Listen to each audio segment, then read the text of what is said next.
the Around the NFL podcast. We'll beat your kid at Madden. Hell yeah. From the Chris Wessling podcast studio, it's Around the NFL. It is the Week 9 preview.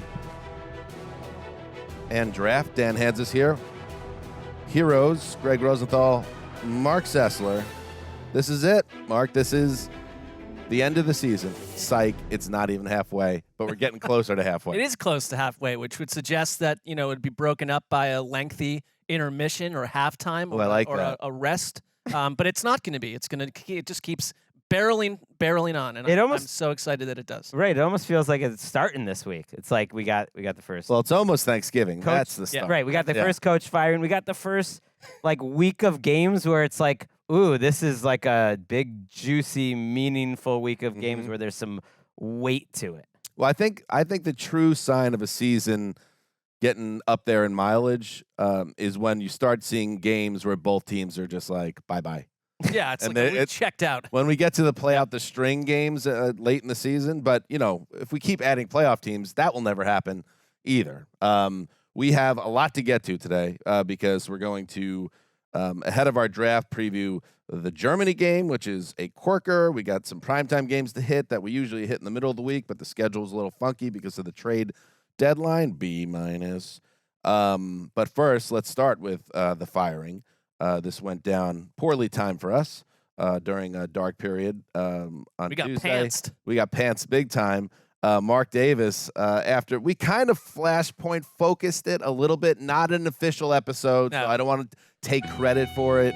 But almost like a workshop of where we were going to go with that. Once again, it shows that ability to have a vision over visibility, that the Raiders stew was toxic and something big was happening, and then 24 hours later, Mark Davis, the owner of the Raiders, decides, I'm done. I'm getting out on the Josh McDaniels era. I'm getting out on the Ziegler era. So he fires the head coach and the general manager. He told ESPN on Wednesday, unfortunately, I had great hopes for Josh and Dave. It just seemed we were going in the wrong direction.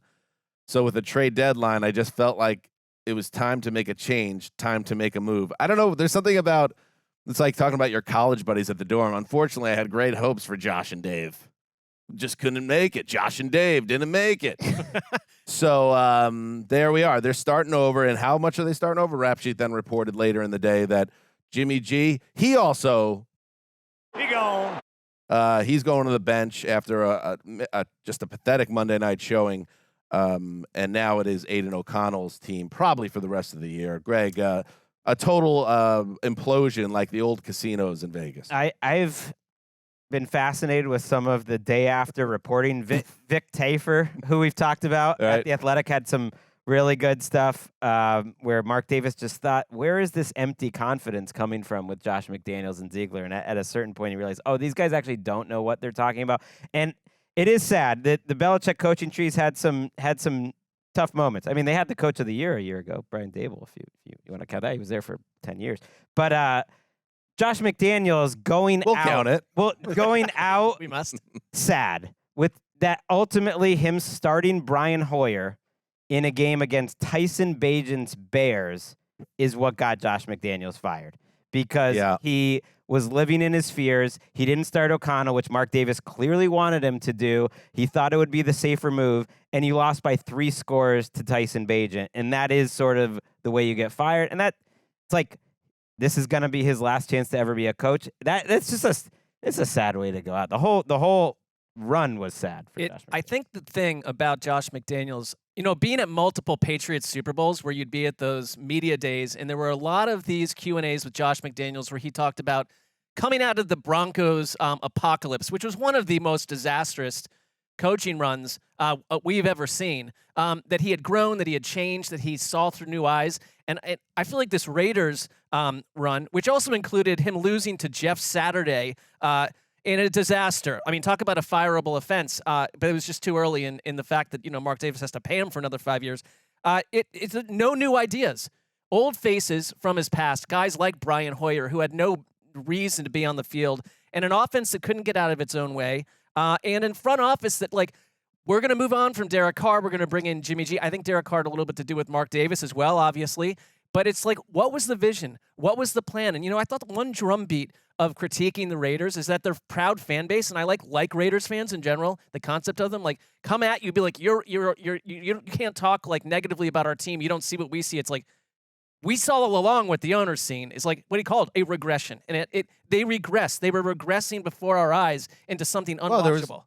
In fairness to fans, it's not all of them weren't like that. In fact, a couple weeks ago, you might remember a fan screaming at Mark Davis from the seats saying, all the fans, "Fire Josh McDaniels." There's a lot of Raiders fans who are pulling out their hair about how poorly the team has been run, and that goes right down to the way this played out. It's crazy to me that a team that obviously now is saying we are starting over, they have highly tradable assets like Devontae Adams, Josh Jacobs, even Jimmy G, for a team that might be looking to add a veteran quarterback who's had success in the league. And this is a report out there, when teams were calling on Tuesday, it was ghost. There was no interaction because the owner was busy firing everyone. And I understand you don't want maybe the GM that you're firing to be making trades like this, but somebody's got to pick up the dial and potentially move a guy like Adams or this or that. And obviously they didn't want to. But again, it shows, Greg, one thing that the frustration from me from afar is like, this team does need to go all in on a rebuild and do it the right way. And passing up on a chance to pick up first-round picks potentially at the trade deadline shows, again, there's just this, like, they're kind of in between. It's a half-measure type team all the way around. Well, that's more on the ownership and the timing of all of this and not making them do that. You're absolutely right. But you look at the moves that McDaniels made. Bill Barno pointed this out and thought it was well put. Chandler Jones, Derek Carr, Darren Waller, Hunter Renfrow. All of those guys got either big contract extensions or, in Chandler Jones's case, a big new contract. None of them lasted there, so they changed their mind within like a year. Renfrow actually is there. It just seems like he's not there. The Devontae Adams move is the only one that, I don't think it was a disaster for them, but they also traded their first and second round picks, and they got nothing out of their rookies last year. So at least the Raiders fans are going to love them up some Antonio Pierce. He is very different than their last interim coach, Rich Bisaccia, but he's got such an interim coach vibe that everyone's going to love, saying he grew up, in Compton wearing the NWA hats, like repping the Raiders. He's Raider for life. And just like listening to him talk, I feel like Can he coach? Who knows? But I feel like he's going to have some fun Joe Vitt or Dan Campbell interim head coach Dolphins, energy with just like lots of ups and downs where he's making speeches. And they fire the OC as well. But Mick Lombardi, the son of Mike Lombardi. The whole thing is, and we've seen this happen. I mean, the Colts did it last year and then brought in the TV analyst, former center. So it's like, you can make it through a season, but this could get very well. At least these guys are, the guys who are taking over were coaches. Right, I think Antonio on the staff. Antonio Pierce is intriguing. It's not a Jeff Saturday situation on any level. It's like, but these are the coaches that have been Raiders coaches under Mark Davis: Hugh Jackson, Dennis Allen, Jack Del Rio, the John Gruden thing, and Josh McDaniels. It's like, I guess if you're a Raiders fan, this team that's quietly been in the darkness, like in a way that like it doesn't match up with the way they self-promote themselves as an organization historically. Like, do you trust this ownership group or the owner to go find the next head coach that you could that shows some vision? I think that's the heart of the issue, is like Mark Davis becoming fascinated with the incorrect people. Yep. Kept Bisaccia. Could have given it a shot. I mean, maybe. It was literally their best stretch of football since Mark Davis took over. It's not an exaggeration. And, it's ancient history. And Gruden, I mean, he got himself run out of the league, or run out of the head coaching world. Like, they were a functional team on a better track when he was there. And then once he gets himself run, it leads to Bisaccia. But it kind of, like, they gave him a 10-year contract. The idea was that Gruden was going to be the guy that oversaw this whole thing. So they're still kind of recovering. He's going to be paying McDaniels and John Gruden for the next few years. Can someone explain to me why 4 more years for NFL players, star players, average players, guys that are hanging on, they essentially are paycheck to paycheck for the most part, or year to year, and Jim Tom Sewell for the Niners gets paid 6 years or whatever, or Josh McDaniels is going to get. Why all this? Why do these guys get these insane, fully guaranteed deals and the players don't? You don't want to ask too many questions here. Like, why does the NFL have an antitrust exemption? Like, all of this has worked to making the league a powerful place. That feels like a long form for right. you potentially, Dan. A written I'm gonna send it back your way because everyone's waiting for your next one. I'm gonna work on that. NFL players have less power than any other players in any sport, and unfortunately, that's one of the reasons I think the NFL has become. It's like. It's unfortunate. I can think of one player who, no matter what or how he performs, will be getting a lot of guaranteed money for a long time. Good tease. Oh. Certain quarterback. That was a contract outlier that didn't create a new trend. Got it. To your point, there's like with the other sports, the players are fine. Here's the other side of it, because this was funny because I have some Laker fan buddies. The Lakers had decided that LeBron would be on a minutes clock count this season because he's 39 years old. And they played one game, the season opener, and he played 29 minutes and they lost and faded in the fourth quarter. And LeBron's like, we're not doing that anymore. And LeBron's also the GM of the Lakers de facto. Yeah. So yes, there's two sides of it. That's the NBA. But that's a fun side, at least. He's out there. I'm just saying, these are the opposite sides. Yeah. Yeah. I guess be careful what you're requesting on some level. Right. Okay. Let's see. Football is completely different than basketball. I just thought it was funny. Like, it's an 82 game season in the NBA, right? And they had this plan that the whole summer was about talking about it. Yeah, he plays one game, and he's like, "Nah, we ain't doing it, coach." He's also the head coach, LeBron, by the way, de facto. All right, too powerful. Let's get to the Frankfurt game. Anybody ever been to Germany, by the way? You know that I've been to Germany. I've told you that about 1,000 times. All right. You did the trip. Did you go to Frankfurt? We did not go to Frankfurt, but all sorts of little towns throughout Germany. Unbelievable. With an garden, it was an with NFL tour. You can check it out on NFL.com somewhere, maybe. Yeah, you could find it. You became best friends with Mark Ingram, I recall. These were all temporary friendships. I mean, I'm not saying that I'm not there. I don't wish them all well, or vice versa. But it's like there was a text thread that about 4 weeks after the trip, they were like, Mark Ingram was like, "All right, guys, this text thread's over now." Oh, he ended it. Kind of, and it made sense. It was like, we're not asking what date we're at the airport and stuff. I love a frank person, He's just bringing the reality to the situation. He was. Well, it's funny because he could have just ghosted it, right? Right. But he went out of the way to be like, this is over. Yeah. I look back and wonder if maybe one or two of my texts triggered that disinvite. I don't think so. Were you just trying to keep the flame burning after the trip? I don't think so, no. I don't think so. It's like sending I don't pictures. Remember the time we were guys at the bar? Bratwurst and brews. Remember I don't do that. Sitting at the bench, I try not chopping it up about the old ball game. Mark with a C. It's over, Mark. Socially dumb. No.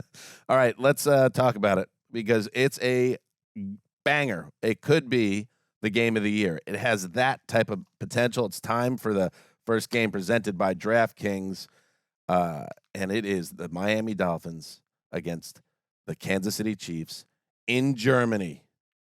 Oh, my goodness. Over under 50.5. Chiefs laying 1 point of wood here.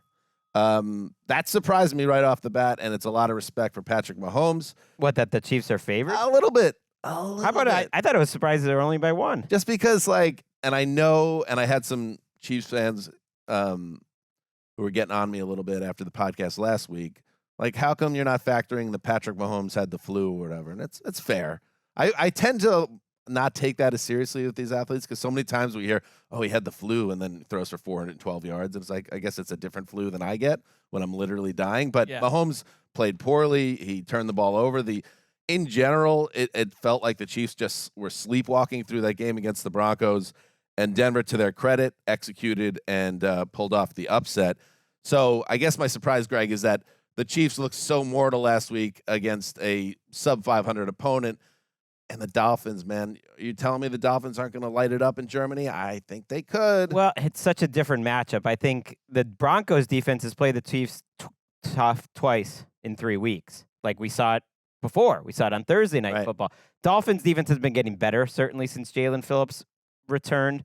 But I don't think of them as a difference-making defense. The thing about blaming it on the flu is I've just never seen Patrick Mahomes, and this is something you can see, especially in the coach's film, just not see anyone open because his offensive line is first in the league in pass block win rate. And they dominated the Broncos up front. The Chiefs' offensive line destroyed the Broncos' pass rush last week. They destroyed him.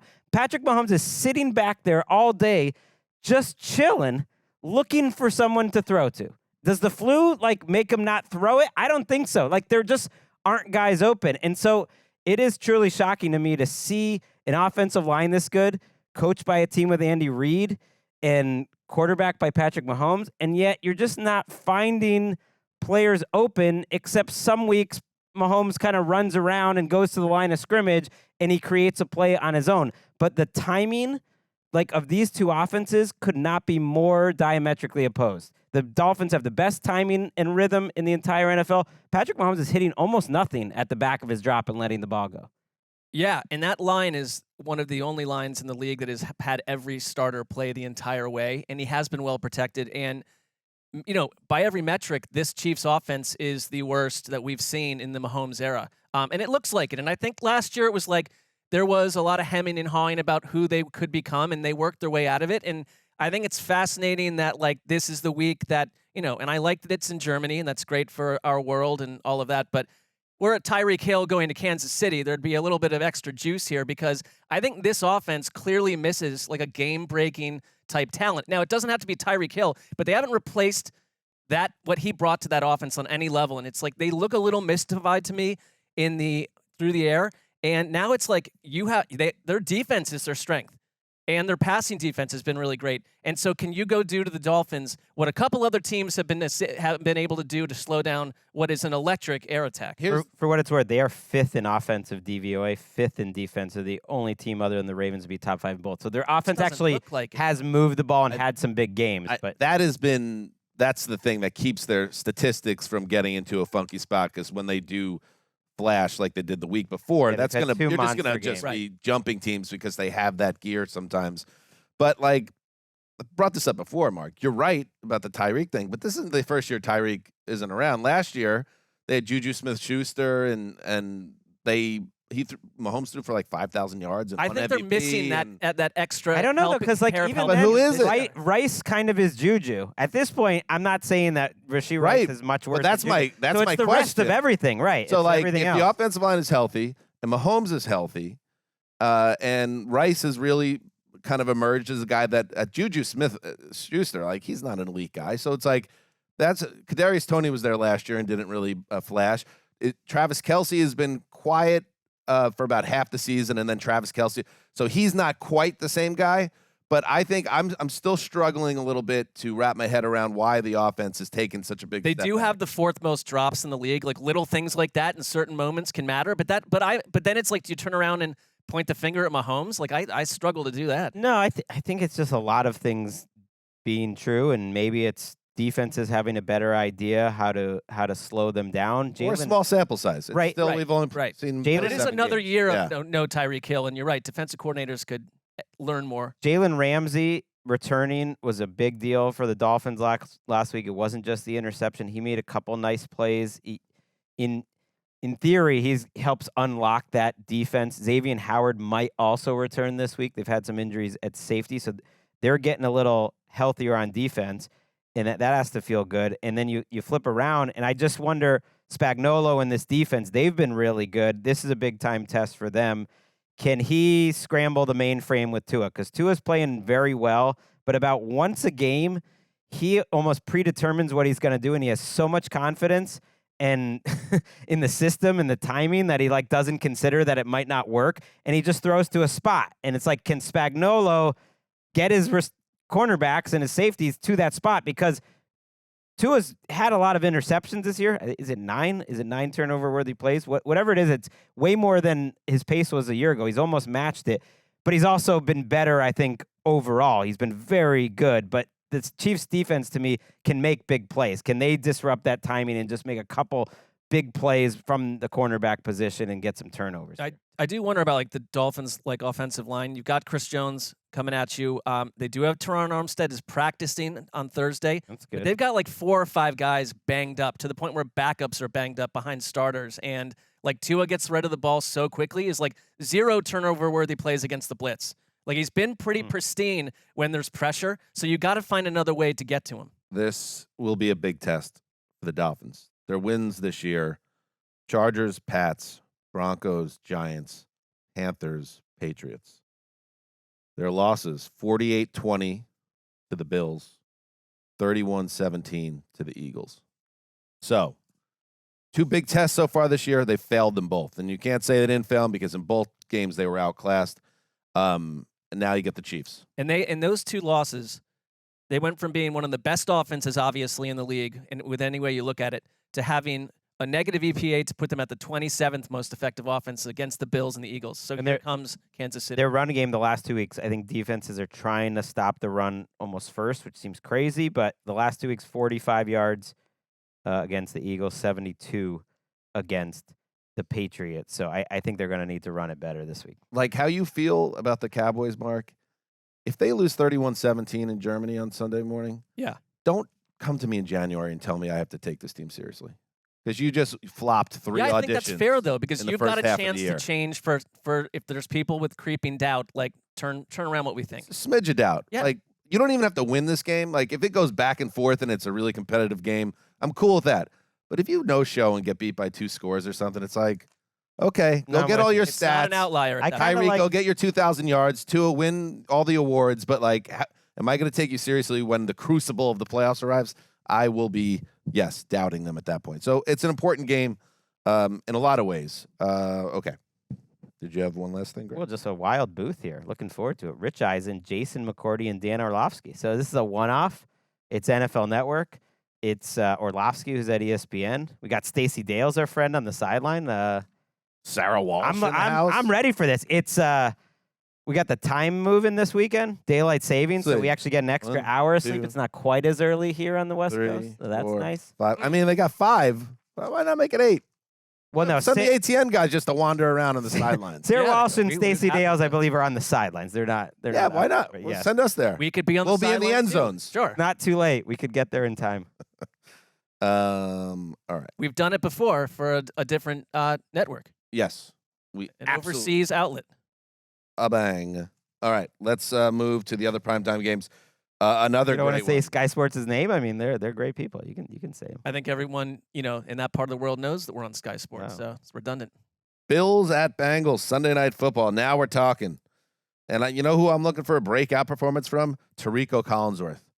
Still feel like that team hasn't clicked. in the I playoffs. so I hope. appreciate Yeah. that you Wow. said that. Yes. I so appreciate you, that you Mark. said that because Thank you. I feel because when we watch those Sunday night games and they kind of grate on me a little bit, I feel like you can't say it.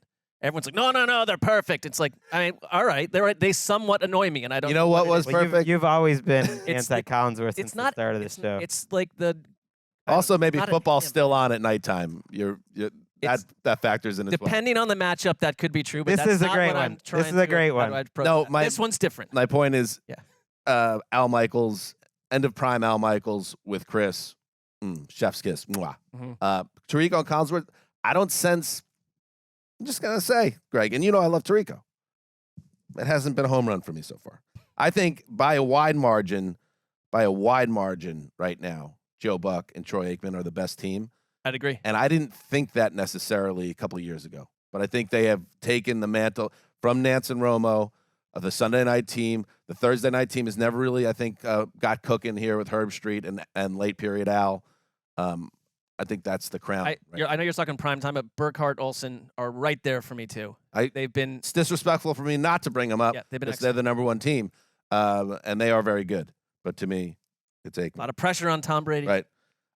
Greg is actually, it's taking the words. He doesn't even know how to react to us having critical takes about the announcers. I'm just letting Like, you I'm guys- staying out of this. I'm letting you cook. I don't. Since I when don't- have you not had an opinion? I know. I kind of don't have a hot take on this. I think they're all close. I'd probably take Aikman and Buck, but I still love me some Romo. Greg, hot take? No. Greggy, no They're all fine. media. This happened, They're good. This happened a couple weeks They're ago good. when he went I silent. I remember long enough ago where our main teams were in a bad state that I didn't like one out. I liked like 1 out of 4 of them. Right. Now TNF's the only one that's really on my radar. I'm happy with the others. Dan's That's like my main- anti-Dan Deerdorf. He was not into nor was I, though. The ESPN crews were crazy. The Phil Simms and Nance crew was bad. Remember the old Sunday Old night Aikman booth? wasn't as good as he used to be. Like, they're better now. Aikman's gotten better. A lot Aikman, It's all gotten better. Aikman stopped caring what people thought and got a lot more real in the last couple of years, and that's what led to him, I think, taking the next step. And then as he aged, he increased his resemblance to Jay-Z, and it was just like, okay, so now you have that angle, like the king of hip-hop. You have some of that element as well. And on to Monday Night Football. All right, here we go. Sunday Night Football. The Buffalo Bills, 5-3, second in the AFC East behind the Dolphins. So, depending on how things turn out in Germany, they might be playing to jump back into first against the Cincinnati Bengals. And you got to love it. Josh Allen versus Joe Burrow. And interesting here, Mark, and there's a lot of angles to this game, but let's start here, that after all of the concern, rightfully so, around Joe Burrow's health, he's coming off a game where he just balled out as well as any quarterback in any game all season in a beating of the Niners. And now it's the other side. It's Josh Allen, concerns and reports about that shoulder that he injured on Thursday Night Football against Tampa Bay. What will that effect be, if any? It's just this kind of thing where it's my number one note too. He said that it's so much better. He said that if it was the old trope, if we had to practice today, I could. If we had to play today, I could. But it's like an injury derailed the better version of Josh Allen for parts of last season too. A shoulder injury, and it's just like this is like something to monitor, like snap by snap. I think in general, I try to re-galvanize my thoughts on the Bills because they've gone through these different phases. But I'm looking back at I think they're just a little snake bit, and some of the timing of what happened to them has been a little wonky. All right, so that they go to London and they're really sort of adrift and seems sleepy to me in that loss to Jacksonville. They scored 14 points in a tight win over the Giants. They get romped by New England. They barely beat the Bucs, and now you're playing the Bengals. It's so about the time of season. If you got them earlier in the year, the Bills are clearly the better team with Joe Burrow walking around somewhat disabled. It's like now the version of the Bengals that we saw last week. This is the best team in the AFC to me, and it's like that. If they can do that, it's one game, I guess. I know, but it's like I think I know it's not one just game plus 3 years. It's one game, but it's also like they were heating up into that situation, and I just feel like Burrow almost got his training camp the last 5 or 6 weeks, and it's like they looked unstoppable to me, and I think they are a team that has shown up against the Bills in the past. They've shown up against the Chiefs. The best version of them can beat anyone in this conference, and what I saw last week was like a siren song. It was concerning. I just loved that 3rd and 9 play where Burrow looks at the defense and he changes the play at the line of scrimmage to a QB draw, and he just explodes up the middle for a first down. And he had a couple other scrambles, and Paul Daner does a really good job covering them at The Athletic. And he said Burrow all offseason, his main focus was adding explosive movement to his game, that he wanted to be a better runner, that he wanted to be more explosive in short areas to be able to buy time and to be able to run. And I saw it. Now that he was healthy, I don't think it was the old Burrow. I think it was a slightly new Burrow, that he might have a little more juice in those legs than he used to, which makes sense. He's getting into his physical prime here. We know mentally he's there, and he's facing a Bills defense like the Bengals defense that on balance has been a little disappointing. If you look at their advanced metrics, these two defenses are middle of the pack, and you would have expected more advantage offenses, I think, in this game. I think we get points, and I think it'll be fun. Cincinnati's at home here. They are favored by 1.5, and the Bills. That's it, huh? Yeah, the Bills have been a better team. Most teams are better at home, but their offense statistically has been much better at home, and they've been turning the ball over at a concerning rate in these road games, and it's cost them a couple of games. So they're going to have to be cleaner. We talked about it, Mark, last week when we did the Thursday night recap, that Buffalo, that felt like it should have been a 36-17 winner or whatever, and instead they're holding on for dear life on a Hail Mary. So the execution's just got to be a little sharper. And again, just keep an eye on Josh Allen because they did run him more, which the Bills faithful were clamoring for. But now, if he's got an injury designation, and are they going to take that element away because he's not the same player if he can't use those legs? Yeah, I mean, his use on the ground. We've talked about this before. Has been largely non-existent in too many games. I do like that. Like, they need someone like Rasul Douglas in this game, and I don't know what his availability will be, but I think he's playing. You got it. He'd already be their best corner right now. They signed Linval Joseph up front. A guy who's about as big as a garage door. And I do like one development from that game that Dalton Kincaid last 2 weeks, getting a lot more usage. 15 targets, 13 catches, 140 yards. They needed someone to step up, and he looked awesome. He looked great, and I think that's a boon for them. But I'm gonna tell you something right now. Yes. I'm feeling the Bengals. I remember 2 years ago when they started to fascinate me with the way they would destroy the Ravens and Steelers, and you got a lot of that had to do with Joe Mixon on the ground, who looked great last week. And last year that was not who they were. But I am confidently locking up the Cincinnati Bengals to take out Buffalo because I think there are structural problems with what the Bills are offering this season. I'm so annoyed right now because on our conversation client where we work behind the scenes to set certain things up, you put in all caps, locking the Bills. And I said, I'm going to lock off with Sessler here because I love Cincinnati. But then you come on the show just now and you say... I wrote the wrong thing. Yeah. Well, that's why, I try to do two things at once. That doesn't always work out. But no, it's the Bengals. Yeah, I'm not taking a road team against this version of the Bengals. Yeah, I'm going to lock the Bengals too, and it's part of it's an apology. It's an apology to Joe Burrow for locking against him in San Francisco last week. And I just think I'm going to start riding with the Bengals in the locks competition. If they are in the lock zone, I'm just going to get behind Joe Burrow. This is a sign of someone spinning out in the locks competition. You lose with him against them 1 week, you have to flip with him, and now you're with him every week the next. Well, he's spinning out. You're right, but I will say this, that last week was obviously an eye-opener. Sure. Because you learned it showed how healthy he looked. Yeah. And you talked about that audible. I called attention last Sunday to that scramble where he got out of the sack early on third down and made the throw as he was going to the sideline. These are the things that one of the greatest quarterbacks in the league and my favorite quarterback to watch in the league makes when he is him, and he is him right now. He is him. I'm me. Who do you think you are? I am. All right. What do we got, Eric? Well, guys, we also got excited back here because we also saw the lock in the Bills message. So we originally thought there would be a lock off between Mark and somebody else. So all right, Mark, look keep at you on your toes. Look at I wonder who confusion you caused. Hello, heroes. Coming off another successful lock week. the Jets. Brothers have no faith. Can't be bragging about that Jets game. You got Get it. them out of here. They don't know what they're talking about. They won't do the video. They won't participate. All they want to do is complain. That's fine. I'm going to keep rocking and rolling. Just like the Bengals will keep rocking and rolling this week at home in prime time. Basically, sorry, Eric. You know I love you. But the Bills aren't very good. Ooh. They should be. But every week I watch them, and they're just not. They're an average football team. I've been saying all year they're going to miss the playoffs. Oh. The Bengals exposed them at the end of the year last year. Oh. Won up in Buffalo by a ton.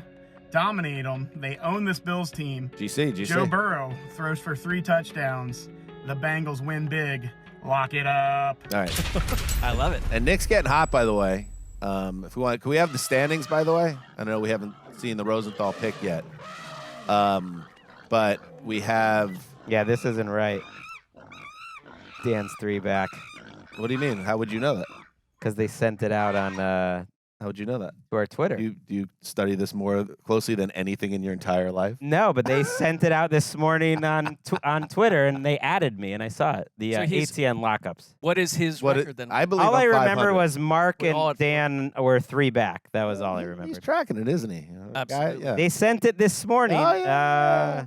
Here we go. They sent a nice little stand. The Cincinnati Zoo, though, is ahead of you two. They're at 5 and 3. I was going to That was say, wrong. Yeah, so they were ahead of me last week. what's going on with the graphic?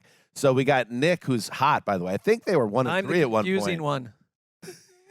There's a lot of confusion going on right now. Wait, by the way, I Yes. don't like the last comment that you two made about don't give Nick or the crew credit for the Jets lock. I locked the Jets last week, and I thought, I'm just saying you don't need to be crowing about that. I didn't say anything. No, I said did. you locked it up. Yeah, no, I did it for the show, and it was like it looked like a tire fire until the final couple of minutes. You guys had a 1% chance of locking that up, and that goes to show you the power of sports. You always have a chance. Well, the power of us. But the amazing level of confusion you caused through the client, that was, can we bleep out the name of that? Because I don't bring up that company. All right, we got to keep moving. Let's knock this one out and then take a break.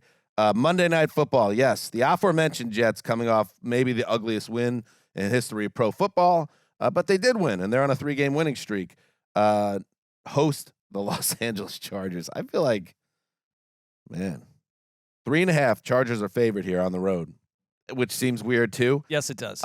It didn't start that way. That was an indication that everyone is putting money on the Chargers. I think it was at 2 to begin with, and it moved quite a bit. That's surprising. I find this game almost impossible to figure out because the Jets were terrible last week offensively, and in general, as much as I love the team, their winning record. If you look a little closer, this is a team that could be 1-6 right now. I mean, they have really kind of these coin flip games. You could count, I guess, the Chiefs Sunday Night Affair as kind of a coin flip, but not really. They've won every coin flip so far, and that maybe that keeps going on. But it doesn't mean they're playing at an elite level right now, even though they're on a winning streak. But the Chargers traveling across the country in prime time against a good to very good defense. That would spook me as well, Greg, if I'm a Charger supporter. Right. I don't feel confident in this Chargers offense. They're like really enjoying. I guess it's just their social media team, but it's like they got that primetime like blowout, and they're enjoying the hell out of that. It was like, okay, it was against Tyson Bagent and the Bears. Since week 2, this running attack that Kellen Moore wanted to get better has the lowest success rate in the entire NFL by a lot. So everything is on Herbert. And there's no Mike Williams. They're not that explosive offensively. And the recipe of everything on Herbert, and you have to throw the ball against this Jets team, which is much better against the pass than they are defending the run. They're just great against the pass. They're getting to be special, Dan. I was looking for special. They're getting there in terms of their pass rush, in terms of their coverage. And then you have a team in the Chargers who can't run on normal downs and are literally the worst team in the NFL on 3rd and 1 and 4th and 1. So it's everyone gets on Kellen Moore or on Brandon Staley because he goes for it on 4th and 1. It doesn't work. It's like a lot of it is just they stink at short yardage. And so that's a team you're going against the Jets. It's a recipe for it to come down to the last 3 minutes. And in that spot, I trust the Jets a little more than the Chargers. I do too. They have played well in late in games. Right. There's no doubt about that. They I think this will be a glorious night for the Jets and their fan base. Is he going to do it? Well, I just did it, but Is he going to do it again? I don't trust like a hot and cold mystery team, floating across the country to the East Coast. They've been to me, one of the more frustrating teams of my adulthood. That is no more true than under the Brandon Staley world, and I think you can run on them too. I think it's a kind of night where it's like a big Breece Hall night for the super casual fans that aren't tracking like the Breece Halls of the world. Like, this is a superstar running back who needs a couple signature moments, and this could be one of them. But who's blocking for him? They have major issues. I think it's also maybe like a catch and run type scenario with him. Okay. You just get it to him out in the flats. But the Chargers, like the one thing that kind of rattled them earlier in the year, they have a good offensive line in many ways, but pressure against Justin Herbert late in games and key situations. I just see that. I feel like the Jets are going to pull something off with Bryce Huff, with Quinnen Williams. They apply more pressure than essentially anyone. It's waves to defenders. And I don't like the idea of Justin Herbert repeating what happened last week. Again, I don't trust this team to go out and dominate 2 weeks in a row. I expect something strange and unwatchable from them. Yeah, it would surprise me if Herbert lit up the Jets defense, although it could happen, but I don't think he will. But for all the talk about the Jets offense with Zach Wilson being better than last year, they are 30th in average pass EPA. They are 31st in rush EPA. They are last in the league on third down conversions. They are last in the league in pressure rate allowed. This is a terrible offense. At least they're dedicated to it. Which is why I've been saying for weeks and weeks that they should have done something to fix it, whether it was a trade for a wide receiver or on the offensive line or get another quarterback option in. Instead, they're just saying, we're waiting for Aaron and everything's going to be okay. So that it is going to be a tough watch, I think, on offense again. I just don't think the Jets are ever going to turn it on offense. So it's going to be these close games, hoping for a big play by the defense, or Zach wakes up and makes a couple throws late like he did against the Giants, and then it's the special teams of the Jets there, which has been excellent. They won a game with Gibson in week 1 on a punt return. Greg Zuerlein has been automatic so far this year for a team that doesn't get in the end zone. That's huge. And then there is this, because we haven't gone to the old gymnasium in a while. Let's head to the Punter's Punch Bowl Mixer. It's not, it's not as like crazy as the Kicker Club. Okay? No, it's like salt of the earth. But here's the headline by the New York Post. Steve Serby, their veteran columnist. Thomas Morstead is the Jets' unlikely weapon. Did you know? He's been unbelievable. He's been nails all year for a team that needs the punter to give them field position and set up the defense well. He became one of 2 punters in the past 6 seasons to put 3 punts inside the 5-yard line in one game, which he did against the Giants, and he has been absolutely stellar. He's the special teams player of the week. He's number 2 in punt yardage, number 4 in fewest punt return yards allowed. I know it sounds like a bit because we're in the gymnasium right now for the Punch Bowl Mixer, but for this type of team that relies on defense and field possession, the kicker and the punter being excellent has made the difference, and it's a reason why they are in playoff position. I mean, what a career. This is our time to give Thomas Morstead his flowers. It was Thomas Morstead who came out of halftime and kicked that onside kick for the New Orleans Saints back in the day. Had a great game punting there, too, in the Super Bowl. Big day for Thomas Morstead. Unbelievable. Sounds like these punters might even be slow dancing at with the music. Wow, it is nice. It is. Yeah. Romantic. Oh, yeah. Babes, too, everywhere. Oh, okay. I thought it was just punters. Bunch of it could be Peggy Sue's. Yeah, all right. By the way, I'm not going to say it's Joe Burrow, but Joey Bosa showed up and looked healthy for the first time all season last week, and I did wonder, is like that a change for this Chargers defense? He looked like Joey Bosa again. That's big. That game for me is a real toss-up, but I'm just going to go with the Sessler feeling that the Jets have little pixie dust on them. I think they find a way again. It's like you can accept that 1/4 of what you're watching from the Jets is going to be terrible, and that's their passing game, and everything else is kind of great. Last note, my 6-year-old son, Harry, he's turning 7 this weekend, is kind of like a Chargers fan, and he has a Chargers T-shirt, and I sat him down a couple days ago, and I said, all right, Harrison, the Jets and Chargers are playing on Monday night. Who are you rooting for? And I did it in a very serious, solemn way, because he's, kids are fun like that. It really put him in a different headspace, and he was like, I don't know yet, Daddy. Good answer. And I said, will you give me an answer by the end of the week? He said, yeah, I got to think about it. So that is exactly how he talks to you. Where Harry comes down. It's a good Harrison Hanzus impression. All right, let's take a break, and then we will get to the draft. All right, we're back. We are now, finally, to the draft. And Marc Sessler, bully to you, my friend. You have the first overall pick. Well, and it's a great pick. It's a late game. Let me just cross it out. Cardinals at Browns. That's exactly where I'm going with this. The Cowboys at the Eagles. We keep having games of the year, but they're building off of what we knew before. So this is now currently, I think, the game of the year. And an interesting. I don't think it's the game of the week. I think it is the game of the year because I think for me, Dallas is kind of like, come show and tell us who you are. And I think they can do it. Like, I would like them better in Dallas in this situation. I think that if you get the best version of Micah Parsons and their pass rush against a great offensive line, there's another little injury thing hanging out there. The Jalen Hurts, who did not look healthy at all coming out of that Dolphins game, limping, ended a press conference earlier this week when they asked him about his knee. He just sort of said, not talking about that. But Jay Glazer's talked about the fact that he's had a bone bruise and he's been dealing with it for 4 weeks.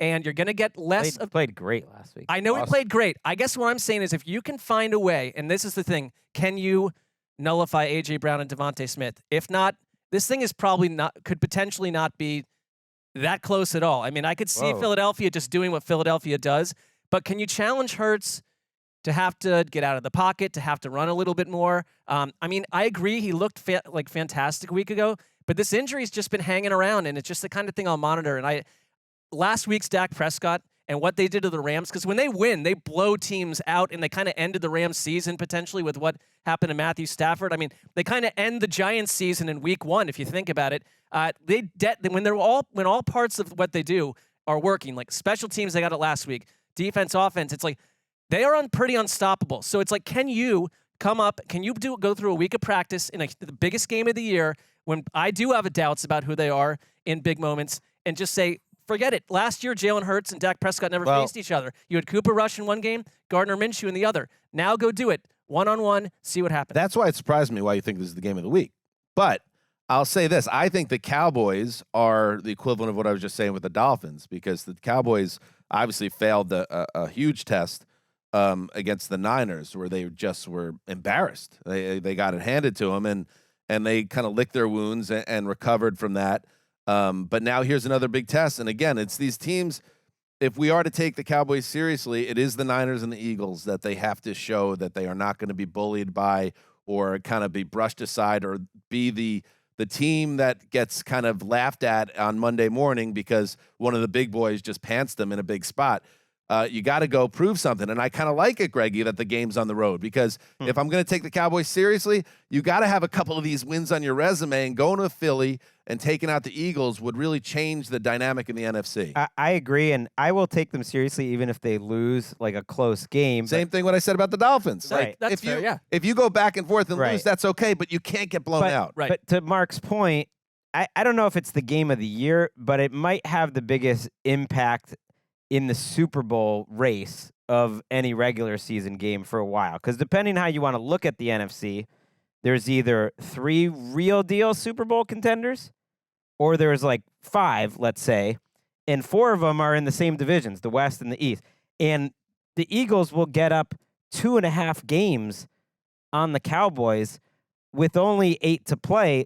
That's a pretty big margin if the Eagles can win this game. So if you're looking at like there's only 3 Super Bowl contenders, one of them is going to have to go on the road and win 3 games, whoever comes in second place in the NFC East. I think you can throw more teams in there in the NFC West too. And that can be done, and it's been done. Right, and you can come back from 2.5 games too, but it would be a sizey, to use a Mark word, advantage to get this start. And I was worried about the Eagles because they did not look the same without Jalen Carter on defense last week. I know Fletcher Cox is having his best season in a few years, but Carter is their best defensive player. They've been a mediocre, disappointing defense in general, but Carter is practicing fully, and they've got an extra secondary help with Jairus Byrd, and Blankenship's back, so they're actually as healthy as they've been all year. I just wonder, like, Nakobe Dean's out there. Is Nakobe Dean a good player? This is a game where I think they'll be targeting the linebacker position of Philly for a while. I think it's a huge moment for Mike McCarthy, because a win, like, I don't know, this is that game, because I don't feel that way about Dolphins Chiefs in terms of, like, if whatever happens to the Dolphins, like, they're a new good team. It's like they're with a second-year head coach, and they're like a new experience. Like, this is sort of the Dallas DNA the last couple of seasons, the way that it ended. This is going to be like, if you can find a way to shut down. Number one, Philly's like ground game has not been great the last couple of weeks. Like, that's because things are heating up through the air. I guess the question, the inflection point is, like, can you stop A.J. Brown, who looks downright unstoppable to me right now? Yes, Brown has been, we talked about it earlier in the week, he could be in the MVP conversation. The Eagles, they are obviously, what are they, 6-1 right now? Like, record-wise, they are 7-1 in a very good spot. And, that is the measure of a team that, even if they haven't really clicked on all gears, and the defense, obviously, it was a mess last week against Washington, and the offense has had, stops and goes. The fact that they're 7-1 is a testament to their superpower status, that they find a way. However, let's keep an eye for a team that hasn't really been able to put it all together despite the record. The next 6 weeks, they have the Cowboys, at Chiefs, home Buffalo, home Niners, at Cowboys, at Seahawks. That is a gauntlet like no other team faces all year. That makes this game even bigger, I think, for the Philly to get that advantage, because if you lose it, suddenly everything looks a little different. Philadelphia is favored by 3, so kind of the desert looks like at these two teams sees them pretty even. Philly hasn't been able to run well lately. That's a little concerning for them. And they are facing Dak on a heater. I know it's only 2 games, but if you just search like PFF from weeks 6 through 8, first in PFF, first in EPA, 5th in completion percentage over expected. Basically, if I'm as a Dak supporter, he's played 2 perfect games. They've been against pretty shaky defenses. This is a great test of if he's going to keep running the ball occasionally against a better defense in a big spot. If he continues a heater, then this team has. I mean, week 7 was a bye, so week 6 through 8 is right. I'm saying those Chargers, 2 games. Rams, he basically had 2 perfect games. I guess like not to be general about Dak because that stuff annoys me too. But it's like, okay, like this is where we need Dak in, with the entire world watching to absolutely be the best version. And I said last week, CeeDee Lamb, go be A.J. Brown, and then he was A.J. Brown on Sunday. Now it's A.J. Brown v. CeeDee Lamb. And if the Cowboys have any chance, CeeDee Lamb is going to have to go kind of punch for punch with A.J. Brown in terms of production. Let's see if it happens. All right, Greg, up next. Okay, you know where I'm going. I'm taking the Seahawks at the Ravens. It's in the early window. Look at you. The Ravens are 6-point favorites. How about that? Jim Nantz, Tony Romo on this game. And this is the best week of games of the season because we not only have 4 great games, and I made a little list before the show. I came up with 11 teams, 6 in the AFC, 5 in the NFC, where it wouldn't shock me if they won the Super Bowl. It's like a long list. 8 of those 11 teams are playing against each other this week in 4 kind of big games, and they're all in different windows, including that early London win, so that you can focus on it if you're the general fan.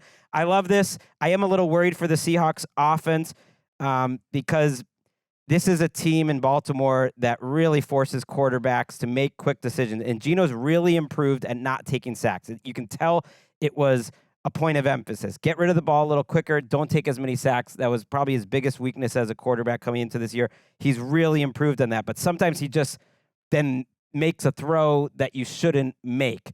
And Baltimore is really good at being creative and making quarterbacks make throws they shouldn't make and sending a lot at them. And they've overcome the injuries on their offensive line, and they're maybe getting a little healthier this week for Seattle, but I wouldn't say it's a strength for them against the team in Baltimore that leads the NFL in sacks. The positive is the wide receiver group's kind of coming together. JSN, slowly improving. Jake Bobo, he's a thing. Lockett finally had his best game last week. DK Metcalf, who has been injured, is healthy. So if there is a team that I think could go up and down with Baltimore, like it would be Seattle, but they need their defense to show up. Watching the game this morning, the Seattle game against Cleveland, and great job going down the field, stealing that game from the Browns, who had the ball with a couple minutes to go before P.J. Walker threw an interception. The Geno thing, you can't hide from it. He threw 2 interceptions. He threw a bad red zone pick. He threw a pick over the middle. It was a really nice athletic play by the defensive lineman. And then he had a late in the third quarter gift wrapped a potential pick 6 that was dropped. There's a reality, Greg, where that was a miscommunication with JSN for sure, but that's going to happen. He enters the fourth quarter with 3 interceptions, and they're down 27-17. I think he's living a little bit dangerously. No doubt. And he's getting away with some things, and he had some low throws in that game. In general, I don't know what, like, I'm sure his PFF grade is great, Greg. But, like, watching these games, it feels like every week now it's a bit of a tightrope walk, and when is he going to fall off and have a really bad game? And I think it could be this game. I think that's fair because the difference is like those Browns games, those first 2 drives, I was expecting, okay, I'm going to see Geno in rhythm. It was actually Geno kind of creating second reaction plays after the pressure got there. So it's similar. It's Geno coasters within games now, where I think there's a lot of high-level stuff that's making up for the bad throws. Like his first touchdown pass was beautiful. It's a dangerous way to live. And no the last drive was excellent. I am worried about this. I am worried about this matchup. I mean, I think anyone would be in Baltimore right now. Man, they're giving Seattle 6 points. That surprises me a little bit. I think the Geno thing, I'm with you, Dan, entirely. That was a tough game to watch because you're watching a team directed by, Walker, who's making disastrous throws all over the place, massive turnover-worthy issues, and you're hanging around because of your defense, and like that dropped pick 6 was huge. But I think the other side to Geno is that in these games you see him operating with like pretty intense confidence that he can make big plays down the field too, and there's been some spectacular deep shots, but It is a coaster inside a coaster inside a coaster. Right, and Lamar's been It's a Russian doll of Geno Smith. Lamar's been more consistent. I don't think his It's a good gift idea for Greg. I would Geno Smith Russian doll. I would love it. Yeah. An I look at erotic this. gift. I look at this Baltimore team, though, and I just see they can win so many different types of ways. They're actually getting healthier. They didn't make any moves at the deadline. There was reporting from The Athletic that they went pretty hard after Derrick Henry, that they would have liked that, but they weren't going to go and give him like a first or a high, a set. Well, that would have Or a been conditional very first. juicy. So they were interested, but I think they looked at the team they had and they said, look, we're winning all sorts of ways. We have a really effective running game. The passing game's a little up and down, but we can do it. We can win with our run defense. We can run with our pass defense. I just think right now they might be the most complete team in the NFL. They're getting it going, and it hurts me, but I'm trying to take the emotion out of it. I'm going to actually lock against the Seahawks, so I'm going either way. You're so weird. I don't like any other locks. I was like, I really do think they're the best pick for me. That's amazing. Wow. I don't hate it. I know, but it's a look into the mind of Greg that I knew this game was going to give you trouble emotionally. It does. And you kind of downplayed it last week, but now this is heightened to the fact that you locked one of the teams. Well, it is weird to cover yourself. Because I still, in my heart, will be rooting for the Seahawks. That outweighs the locks like slightly, but I do believe the Ravens will win. What I believe, as I'm wearing my Rainmaker sweatshirt. Check it out. By the way, I checked out. So people were looking on Instagram like where they could buy this, and I did find the link. I will try to put it up. Oh, good. Whenever you better get a taste of it. Whenever Idris Elba can make a sweatshirt with the NFL, it's promoting his charity, and it randomly says Rainmaker on it, and nobody knows why. You got to get it. Right. You might have had some influence in that. We don't know. I don't think so. Nobody knows. Hasn't really been brought up by Greg, but I personally engineered him getting the sweatshirt. You did a great job. You were at the store. You said, "Look at this. Thank you very much." That's how you. And I That's said, Henry, we gotta get this for Greg. And I went on the rack and I sought out the proper size for you. And oh yeah, you said that. I said I will venue you right now. Get me the smallest size they have, and then you got it for free. So look at you. Now Henry obviously played a major role, but if I don't elevate that as something that needs to happen, you're not wearing that. I want to give you all the flowers. But thank you. Let's take it to what I'm really trying to get to. 25 times. Flowers. I'm not looking for flowers. I'm looking for a taste of the action. If you ended up moving units of this and you get a taste, well, I don't think that's happening. Yeah, 2% to Zeuser. In fact, my size is sold out. I noticed, but there are still large and extra larges available. All right, let's get to. See, this stinks because so many great games. No, this you got caught into there's a drop off. Nothing left. There's an and intense drop off. We're like an hour into the show, so there's we might nothing need to left. pick up the pace. There's literally nothing left that excites me. In fact, Greg, can you pick my game for me? I like that. Okay. Well, now I'm gonna make self-interested. Yeah, do whatever you want because there's nothing here that. Okay, I'm gonna give you Commanders Patriots. Commanders Patriots. Okay, that's fine because I'm not going to focus as hard as the other. I don't know. You told me to give you one. I was like, what game do I not want to watch? So that's how That's all right. You're out, Mark. Can you pick me a game and not be self-interested? Okay, be happy sorry. to. Yes. Let's see here. What would you pick if you were in the spot? Bad job, Greg. Labraville Magnifico. Okay, you know what I would pick? No, you're out. Mark is. The draft has been pushed to Mark on behalf of me. It is really intensely bleak. There's injuries all over the place. I'm a weirdo. I'm telling you what I would pick. I would pick Vikings, Falcons, and get in on Jaron Hall, Heineke, and just see what the heck's going on over there. No. That's what I would. How about a little C.J. Stroud versus Baker Mayfield, Tampa at Houston? All right. Well, I'm going to take them both. How about that? Those are my next two picks. Okay. Let's start with the Vikings at Falcons. It's post-Kirk now. It's Jaron Hall. Maybe. We never know if Josh Dobbs is in the building. They did get him, so there's a possibility he plays. Once upon a time last year, Baker played on a couple days' notice for the Rams. Do you need to get Josh Dobbs in a game at all costs? No, I'd rather take a look at the kid and then make an evaluation after 4 quarters. But the Vikings also are quietly, amidst all the trauma that the season has accrued now due to injury on a 3-game winning streak. They got back to 500. They're in the thick of things. I think they hold the 7th playoff spot in the NFC as action kicks off. And there is intrigue with the Falcons now. I mean, I will give the slightest amount of credit to Arthur Smith, who's terrible. He finally made a decision in the team's best interest rather than what would show that he's smarter than everyone else, and he benches Desmond Ridder.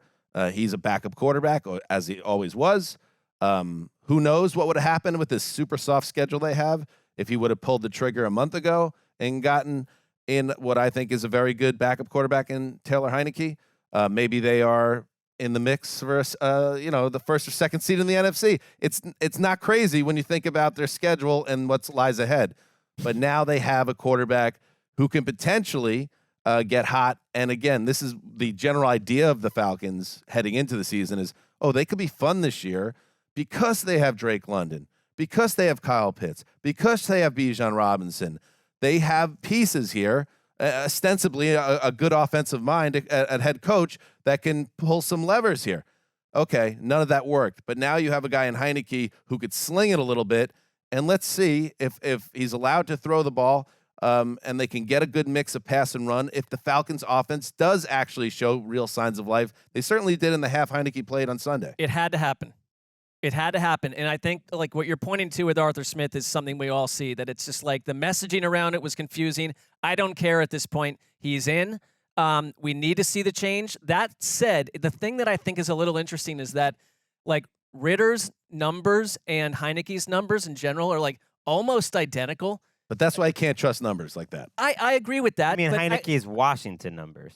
Yeah, but I would say Heineke in general is no stranger to like perilous decisions. Of course. Passes. But No. Yeah. I find him to be an adventure, and I like Taylor Heineke. It's like no matter what, the Desmond Ridder train was like careening into a wall. You had to do this, and if it works, suddenly an offense that has a lot of pieces, if they can play in sync better, and you can get this vision of whatever this Arthur Smith offense actually wants to be this year, you're in better. Well, here's I the question. I don't think the vision's going to happen because their running game stinks, and that doesn't have to do with Desmond Ridder. Yeah, but then Let me maybe ask you a question. have to be flexible and change what you do. Then. Right, but I just mean that was the vision, and that's the biggest a problem. problem. That's a big problem. It's not worked. But I think the failures of the quarterback could play a role in the running game's failures as well. Here's the question I have. Because Desmond Ridder was put in a caretaker role and failed, okay? Do you think that, Greg, Taylor Heineke will be put in the same type of role, or they're going to take this as a chance to try to open up the offense a little bit, and maybe that changes things in the running game as well? Because I think they should. I think they should just go for it. I think they were going for it with Ridder. They were very heavy pass run. Like, he was throwing a ton. He was throwing a ton down the field. It just wasn't good. Like, they went pretty heavy pass because I think everyone was just building to stop the run, which makes sense. And I think they'll probably do that with Heineke too. I think this is a tough matchup. The Falcons are a 4.5-point favorite, and I know we don't know anything about Jaren Hall. He's a fifth-round rookie. He's got a little bit of mobility. He's 25. He's a little different than what you would expect. He's at Utah. Where was it? Or BYU. Forever. And he's like not a huge arm or anything like that.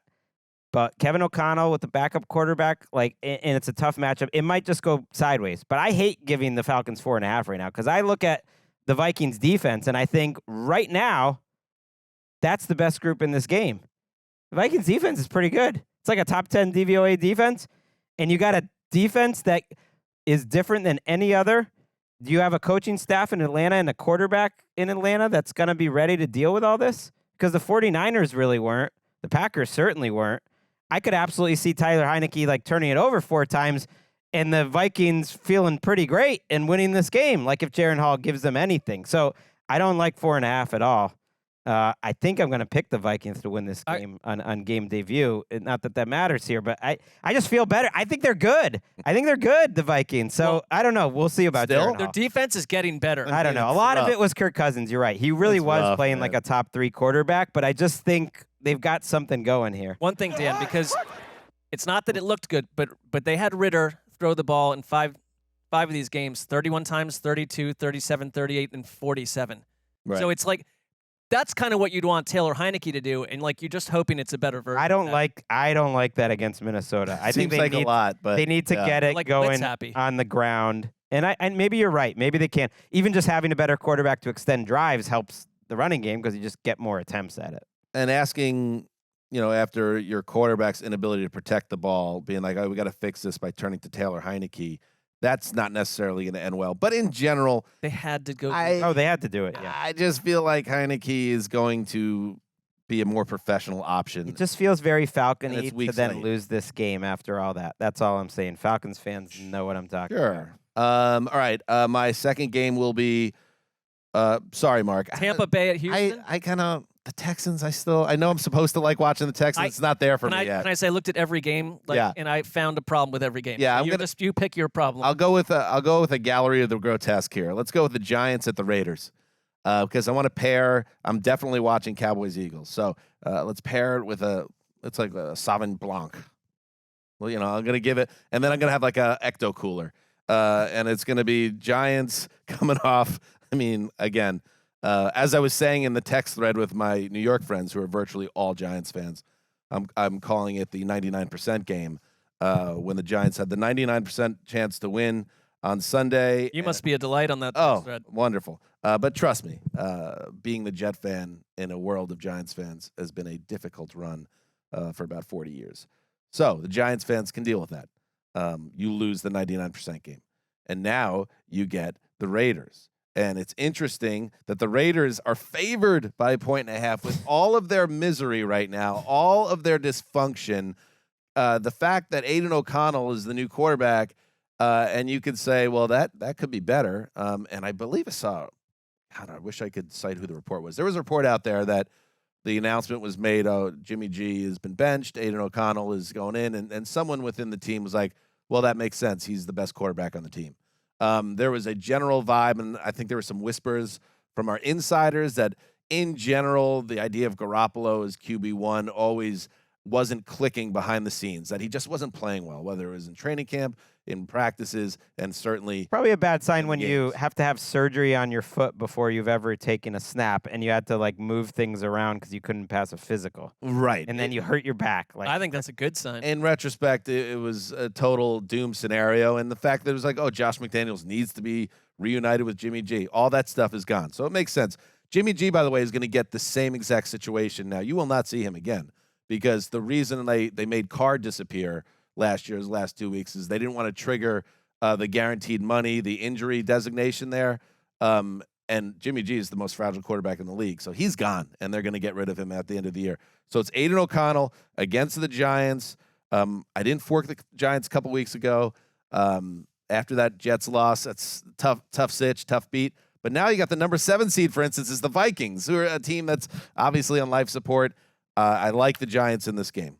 I think it's the fired coach principle is why the Raiders are. I don't even know. What is that for people Well, who just are not aware? the Spice Rack is the number one proponent of this. Just that the record of interim head coaches in their first game is extraordinary. Especially against the be spread. curious to see what the data point is on that, but it feels so it's that like way. all the Raiders are suddenly gonna play harder this week. I actually believe that's possible. With McDaniels out of the building, Daniel Jones probably returning for this game. I think it's a big 9 games for him. I think it's a big 9 games for Evan Neal, who might be coming back. They might get Andrew Thomas back. I mean, this is about evaluation for the Giants. Evan Neal is kind of skirted without much attention as one of the most disappointing top 10 picks in the last few years. He's really struggled, and so you got to protect Danny Dimes if he does come back.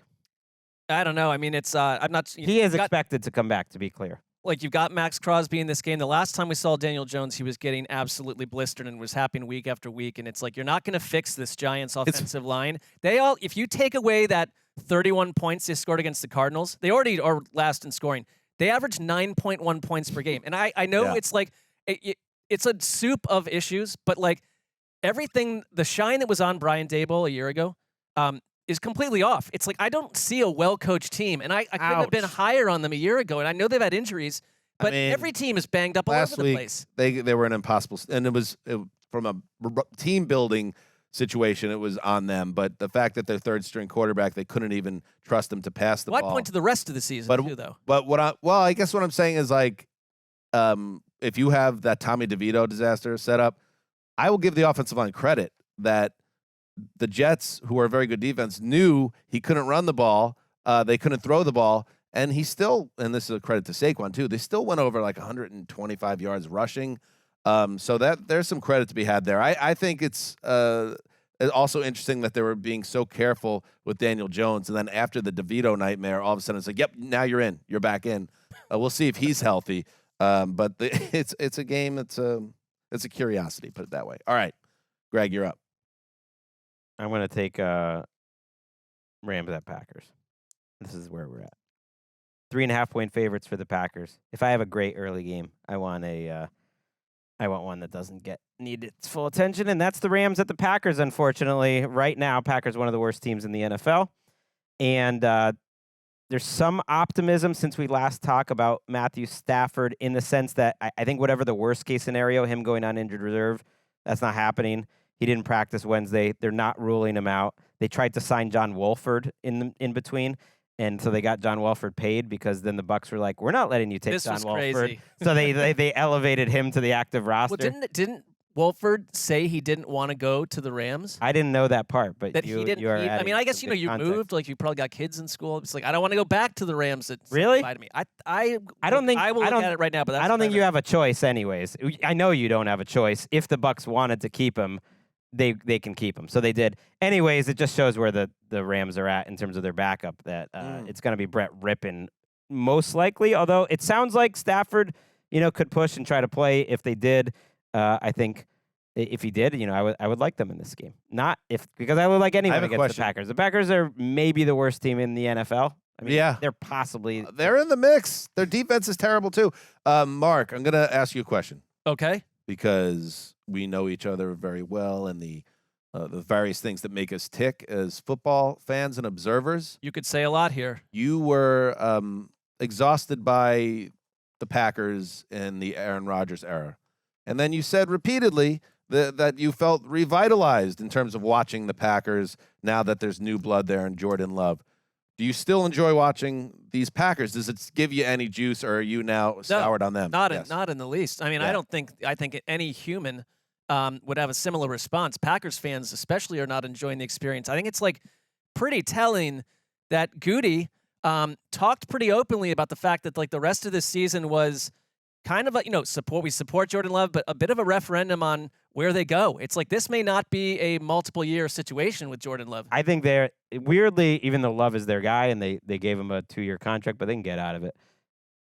Weirdly, Jordan Love's taking a lot of the heat that Goody and LaFleur should be taking. Because, like, you put it all on Jordan Love. They put so many resources into that defense. They're 28th in DVOA. They are dead last in plays per drive allowed. They just can't get off the field. Okay, so you're going to play very safe on defense and let them go. Well, the second part of that is that we'll make some turnovers because we're keeping our eyes on the quarterback. They're terrible at making any big plays. And that's all LaFleur, and that's all Goody. They brought back Joe Barry. That's where they put their draft picks. They did all of this. Those are their decisions. They're just as disappointing, if not more, on defense, I would say, than offense. So it's on the coach and it's on the GM more than it is on Jordan Love, who's not playing well either, obviously. Here, Love ranks last in completion rate among the 32 qualified quarterbacks. He's even behind Zach Wilson. The Packers rank 25th in total yards per game. They're 21st in passing yards per game.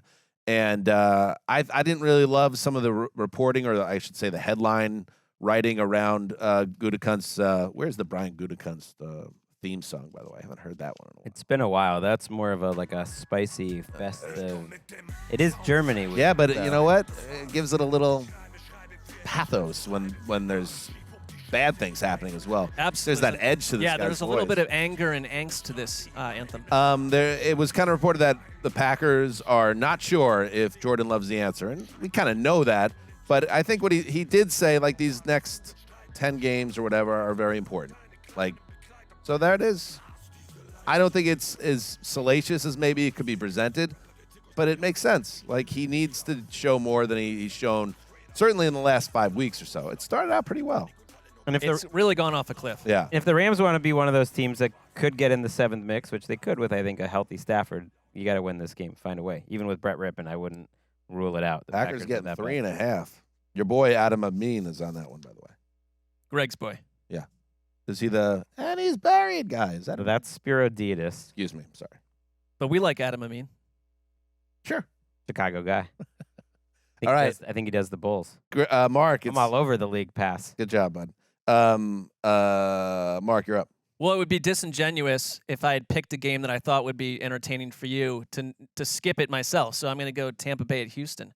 And for the reason I mentioned, the C.J. Stroud factor here. I think he struggled last week. Carolina made things difficult for him. He still does things. What? I'm just saying, don't let Cardinals-Browns get back to me on the draft because I will take it. Yeah, it is interesting. That I'm actually not is not the eyeing most that. interesting There's game. a lot of some Really? disastrous stuff happening there, but this is a snake draft for me, so I could pick it next. Oh, good point. But he's sent a warning to you. I mean, Can I let's make see a what trade happens. offer? Can I Let's- make a trade offer to move up in front of you? yeah, I'd let you do that. No, I'm just kidding. Go All ahead. right. Anyways, well, I love the idea of let's see C.J. Stroud bounce back against a good Bucs defense that probably will just completely shut down the run. They've been doing that all year. Todd Bowles has them blitzing at the third highest rate. So last week that caused some problems for Stroud. I thought that if beyond the Bryce Young development where he played, I thought better than he had at any time this season. It's like week after week with Will Anderson. They've got guys like Jonathan Grenard blowing up plays last week. Blake Cashman did a lot. It's like this is a bit of a strange defense, but I think D'Amico Ryans and Bobby Slowick as well. Like this coaching staff has made a lot of difference here, and I give them a chance every week, and I still eye them as a potential team of ATN because of that. Well, I don't think Team of ATN is happening. Although unless something pops up. Team of ATN. I guess just like in November. all right, well we won't be doing that, but in my mind, like they're the team I kind of like watching as a second game each week. So I'm into the Houston Texans Bucs, this season. Texans, Glad that it lasted too. both 3-4. To me, this is a do you want to be part of the season bowl?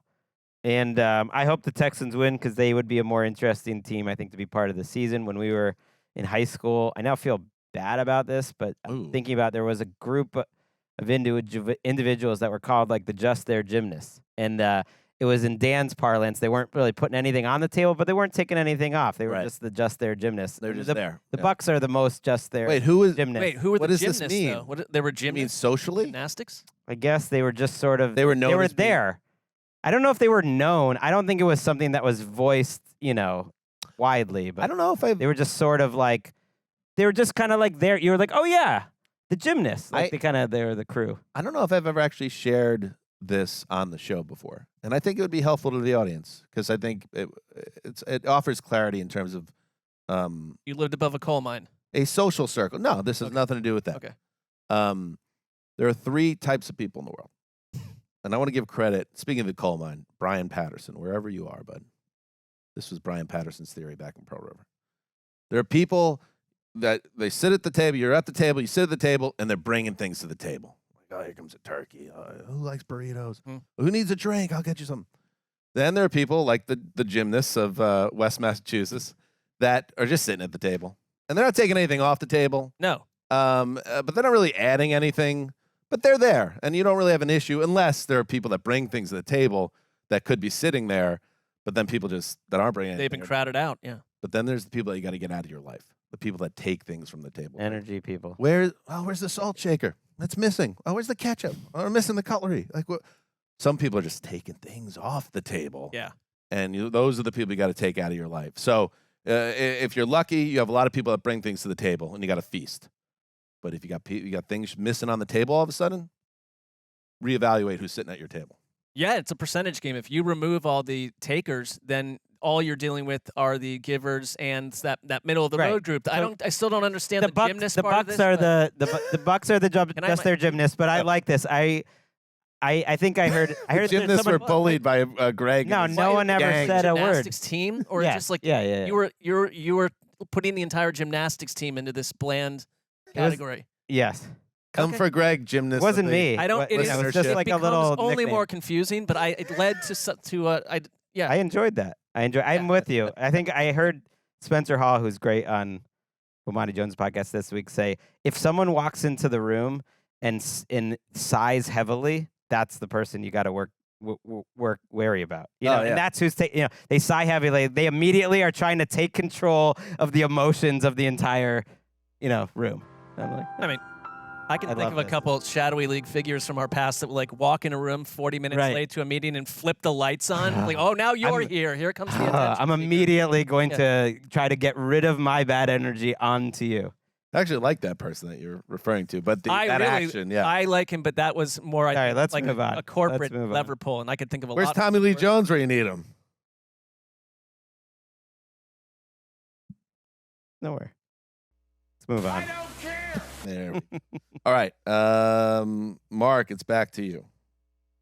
All right, I'll take the Cardinals at Cleveland. I mean, it's like here's the thing: there is a world where it's Clayton Tune versus PJ Walker.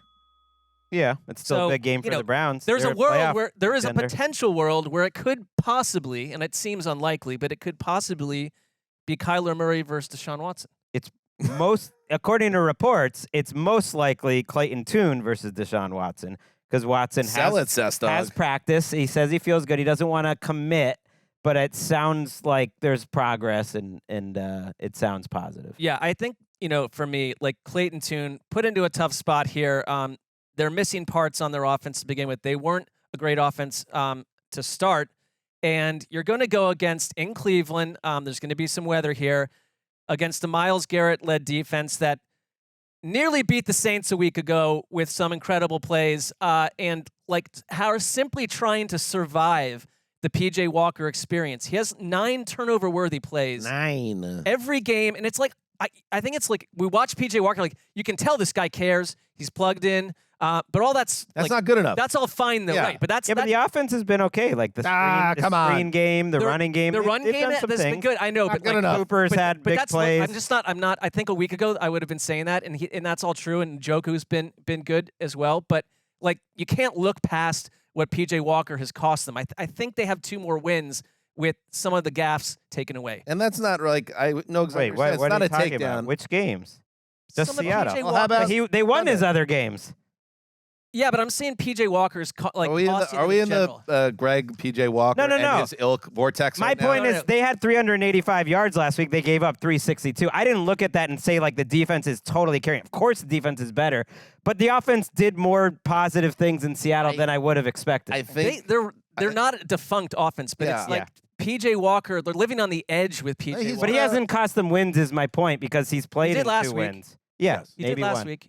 And this is a team that's going to need all the wins they can get when they're trying to squeeze in to the playoff picture. And the longer he plays, the more games he's going to eventually cost them. We're now 6 weeks from Watson's injury, and so that was supposed to be so that's and I'm factoring like the rookie in there too. That's like, the impossible situation with the Browns right now, because Walker is a guy that's not going to win games, and you know what? Oh no, I agree. But now you're waiting on Watson to come back, and Watson wasn't that good before he got hurt, and now we don't know what his health is. So they're kind of caught in purgatory. And oh, by the way, Bradley Chubb is rehabbing a horrific knee injury. So the fact that their defense is being asked to do so much week to week when they let down as they did for parts of the Seattle game, that makes it very difficult. And that we'll see what they can do going forward. But against Clayton too, they're kind of caught. But the Browns are the PFF's 32nd ranked passing attack, and a year ago with Jacoby Brissett, who is a higher quality backup, obviously, like. You saw Stefanski coach him up. I think Stefanski's out of turns with this passing game. Like, there's just not much you can do. Watson, they made little plays here and there. Watson took half those snaps. So I think they have a lot of potential because they're 4-3. They've got Clayton Tune most likely this week. They should be able to get to 5-3. I would expect. Good spot. I think Watson maybe saw, we got Arizona on the schedule. Let's get back on the field here. But that shouldn't dictate anything. No, I know. I'm joking there. I just think they are in a good spot to get to 5-3, despite having one good Deshaun Watson game and no Nick Chubb. Yeah. To me, that's actually room for, we could do something here. And that's what makes it so frustrating when happening against the Seahawks. Well, they had that game. It stands out, but that's fine. Like, those things happen. But I think you're right, Greg. Like, they're all around the roster, there are positives. It's just like you're trying to survive. Even the run game's gotten a little better the last few weeks. So what is their they traded Peoples-Jones at the deadline. Yeah. And I like that David Njoku, Mark. Nice game. Told you that many times. Nice game. And he played really well on Sunday. Elijah Moore hasn't popped for them. Like, who is their Amari Cooper? What's going on with their wide receiver group right now? Because even when Deshaun Watson comes back, what's going on with this passing game? I think Amari Cooper has made plays in every single game. And like, I mean, Like, who's their number 2 guy right now?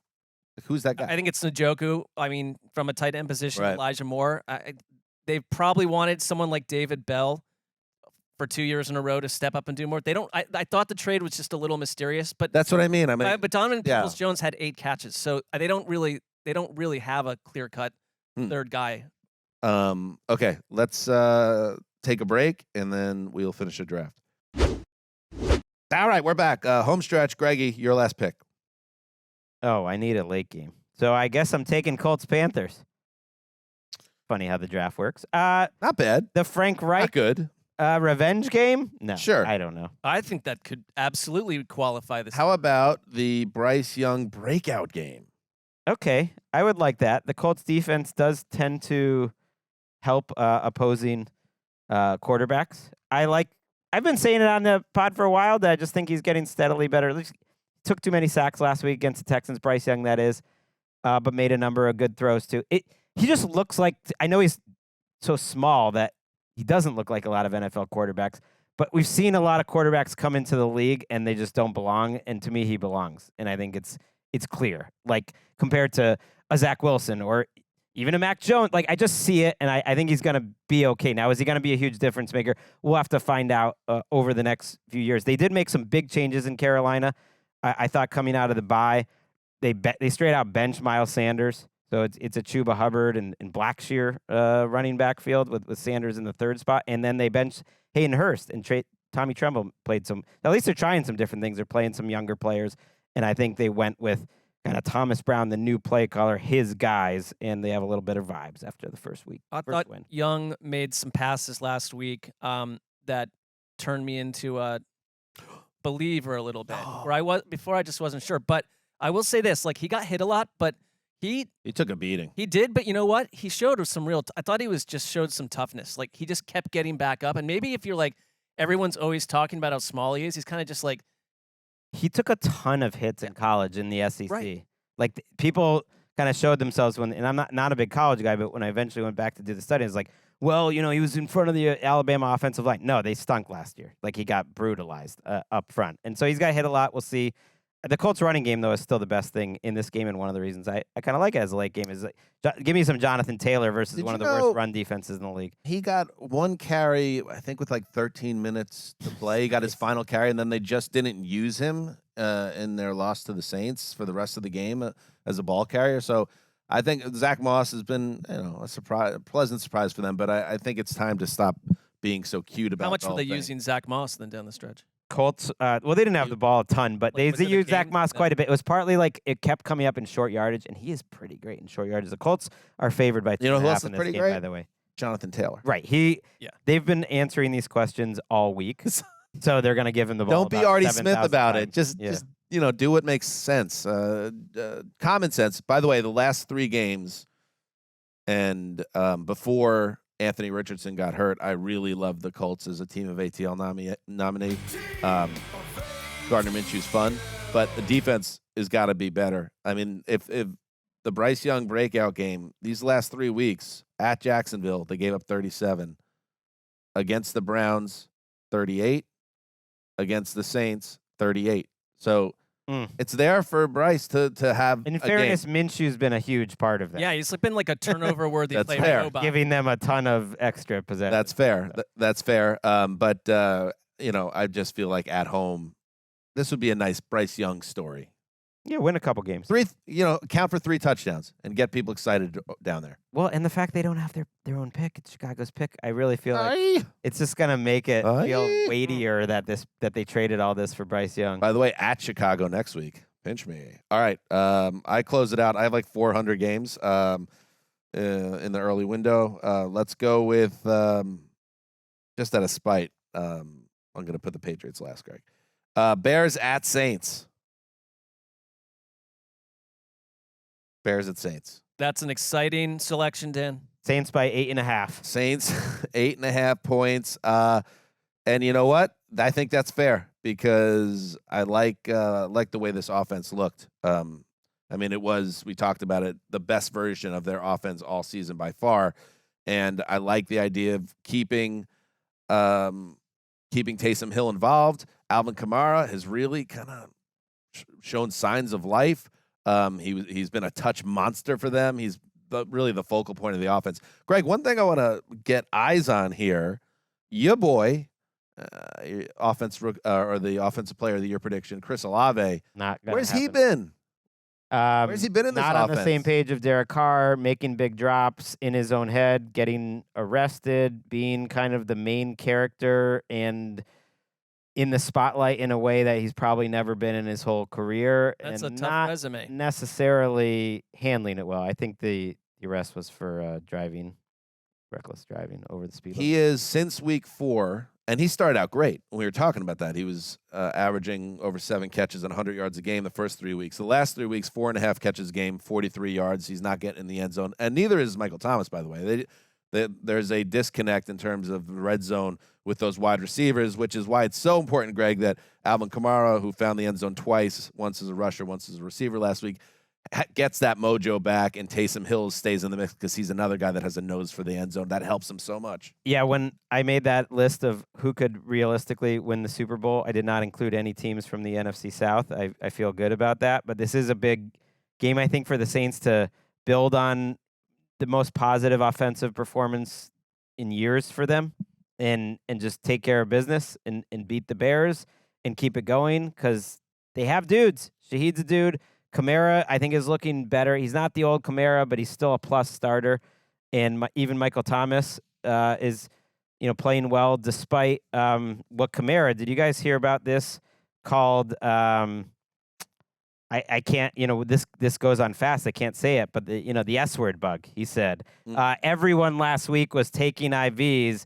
Because the diarrhea was just running through the whole team. They said it. Let's use the D word, too, because it's such a bad word. Kamara said it. I think it's going to bring them together as a team that they overcame this and had a great You could also just say stomach bug, and people are like, okay, we get it. I know, but that's what Kamara This happened said. before last week's game. This was before and during. At halftime, they were taking IVs. They had no fluid. It was happen just every week then. Yeah, It's right. kinda It like- led to a great performance. It's sneaky, like one of the worst parts of being a human, and I'm glad they're past it. Pass rush needs to be a little better, but it should be again. Are we getting Bajan again? We are getting Bajan. We're getting Bajan again. All right. What about Montez Sweat? Is he going to play much in this? I kind of like the idea of throwing him in there against yeah, I mean, like the Saints offensive line, which is a little sketchy. It's not like you're playing quarterback. You got to figure out, certain rushes, certain You know what I like? loops and whatnot, but he can go out there. You know what I like? If you got the Saints defense and fantasy, fire them up because you might get a 25-point effort from them. I think this is going to be ugly. Saints roll. All right. Finally, Commanders at Patriots. Patriots are favored by 3 points in this ballgame. The Commanders, a couple things going on with the Commanders. Obviously, they just traded away their 2 top edge rushers, so that's interesting. They are looking ahead to a future that might not include even their head coach, so they're in a tricky spot. Also, Sam Howell pretty much balled out against the Eagles and kept them in that game and made that just a really interesting, fun game. So he has been, I feel like on balance there's been some lows. I think there was a 5-interception game against the Bills, but I think he's been he's been better than I expected. So I think I'm not saying he's the future. I think just like what you're hearing out of Green Bay, I think the next 10 games are 9 games are incredibly important for Sam Howell to give himself a chance to be a part of the future here. And the Patriots, Mark, we mentioned it, Kendrick Bourne, who's really their only playmaker of note, at least in the passing game. He's out for the year with an ACL. So they're in virtual must-win territory here because you get the Commanders. Let's talk about it, Greg. The Patriots as a team that fashions themselves playing December football that matters. You got to beat the Commanders this week at home. You got to beat the Colts next week at home and go into your bye with a chance. And the Giants on tap. You've talked about their season as if it's still meaningful in a way that I don't think they're doing even in Foxborough. But I'm just saying those are winnable games the next Sure. 2 weeks. I mean, we've forked them Sure, can they beat? Right. for a reason. I'm not saying they're going to win them both, yeah. but they're not Titanic situations. No, They're up can they beat bad teams? Can Belichick still do the thing where he takes advantage of an inexperienced quarterback?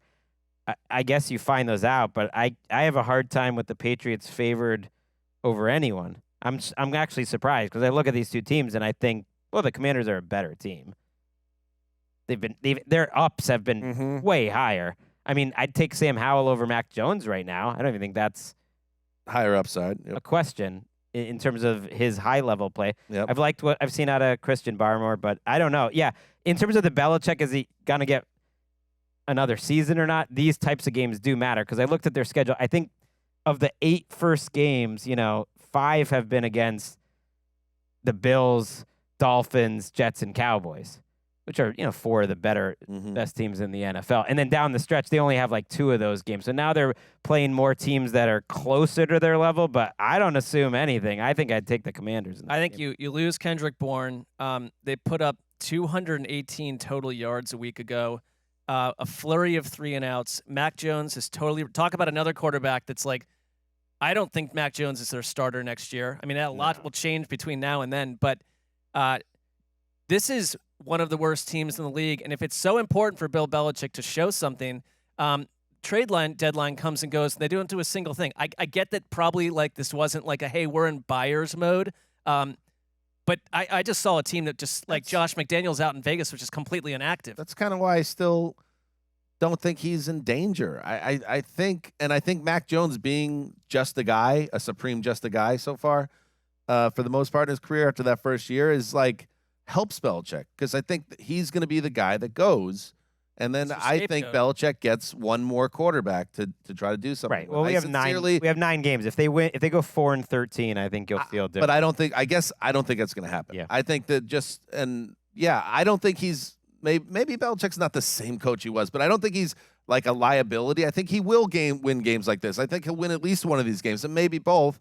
And they're going to end up winning around 6 or 7. Well, then they should put up some points because to me this season is, in terms of the Commanders being disappointed, is about Ron Rivera's defense. I thought it was very telling that he was basically made to trade these guys off of his defense because you invested all this in the defensive line and you're still 29th in defense. So we don't like your plan anymore. It's not working. The defense has not been good enough. Sam Howell actually, on balance, has been good enough.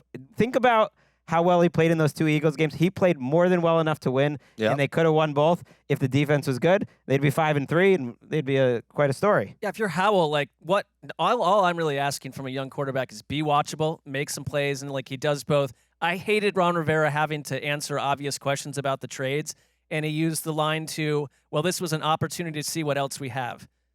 You didn't want to do that. Like, you have no power, and you're about 9 weeks from being thrown out the front door. Sam Howell's been sacked 41 times this year. Only once last week, though. Even with the only one last week, the next closest guy has been sacked 28 times, which is Daniel Jones, who hasn't played in a couple weeks. So those guys got rid of the ball really quickly last week. Maybe something clicked. I don't know if it was the game plan or the opponent, but his time to throw was kind of tells me he's durable, though, if he can be sacked that many times and not go out. There's a positive in there, maybe. I don't know. Sure. Or it's a ticking time bomb, and the clavicle's like, David's clavicle's like, I can't take much more of this. He doesn't seem like in shock and awe mode, though. David Carr was not looking at it as a positive when he took those 76 sacks. So Sam Howell, the David Carr Sam Howell watch is on because he's still, I believe, on pace. Oh, good. Well, not good. Terrible, in fact. Rooting for that kid. All right, those are all of the games, and remember that on Sunday night we recap all the games we just talked about, save one Monday night.